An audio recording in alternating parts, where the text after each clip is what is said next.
Hello and welcome to today's discussion on Flow by Mihaly Csikszentmihalyi. Just a little bit about the author. Csikszentmihalyi was a Hungarian-American psychologist and professor that co-founded the field of positive psychology. His book on flow is the first of its kind, as he was the first person to coin the term. While this book on flow came out in 1990, you'll find that the idea is still pretty relevant today. So you might be wondering, what is flow? Flow, alternately described as optimal experience, is a process that occurs anytime someone is engaged in an activity in which the brain and the body work together to do something that is both difficult and worthwhile. Csikszentmihalyi makes the argument that what you pay attention to in life is a pretty good indicator of overall happiness and wellness. So when you engage in activities that activate flow, optimal experiences result, which results in much more happiness than a person that does not engage in flow. Now, as you might imagine, flow can be achieved in a number of different activities and contexts. Does that mean that flow is everywhere and in everything that you do? If you were to ask Csikszentmihalyi, he'd say, no, not quite. Flow can be found in a number of wide-ranging activities and in many different aspects of human life. But if everything resulted in optimal experience, we wouldn't need the study, would we?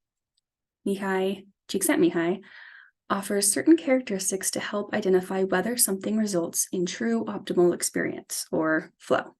This, according to Csikszentmihalyi, is the difference between pleasure, which can occur with little thought or effort, and enjoyment, which are activities that result in flow. So here are some of these characteristics that help us identify flow. So flow occurs when we face tasks that are possible for us to achieve. It requires concentration, clear goals, immediate and consistent feedback as well. Additionally, one must feel a sense of control.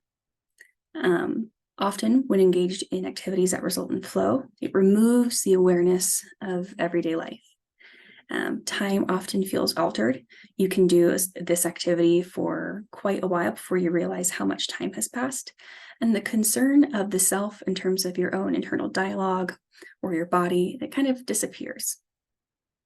So as you can see, these characteristics can serve as guideposts to help decide if an activity truly results in flow or optimal experience. This can apply to many activities in life, such as hobbies, one's spiritual life, relationships with others and yourself, and even your work. So let's look at a couple of examples that Csikszentmihalyi uses to help us see the difference in simple pleasure versus optimal experience, enjoyment, or flow. So our first example is watching TV.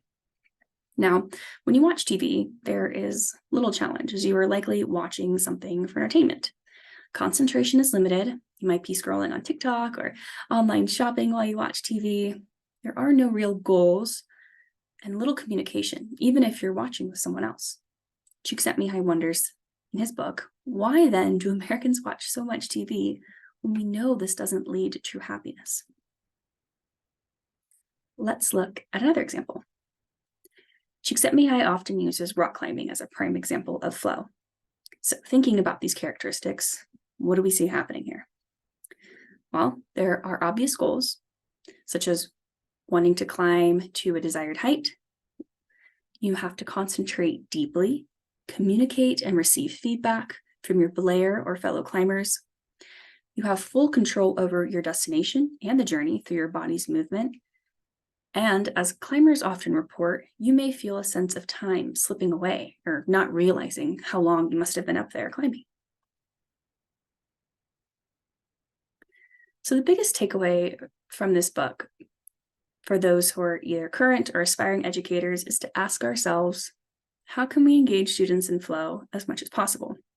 In Csikszentmihalyi's chapter on work, he states, quote, there are few things as entropic as unskilled work under compulsion, end quote.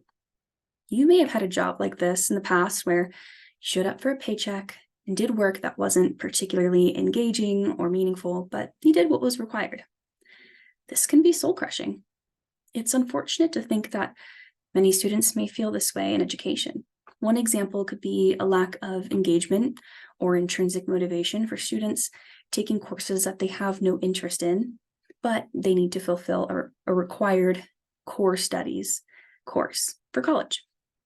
But how can we, as educators, encourage students to engage in flow and thus have optimal experience, no matter their reason for being in your class? By using Csikszentmihalyi's guideposts to create flow, along with the other wonderful tools that we have as educators, we can work to create engaging content and assignments to reduce what Csikszentmihalyi refers to as psychic entropy, or unhappiness. Maybe your assignments allow for students to have agency and choice in both subject and medium. Or their assignments result in reliable feedback, both from their peers and from you as the instructor. Or maybe we learn to weave student interests with their studies. The possibilities are endless. Finally, no matter what you take from this lesson, it's important to know that Csikszentmihalyi argues that true flow in any aspect of life is what speaks to our humanity and sparks true, lasting happiness in all of us.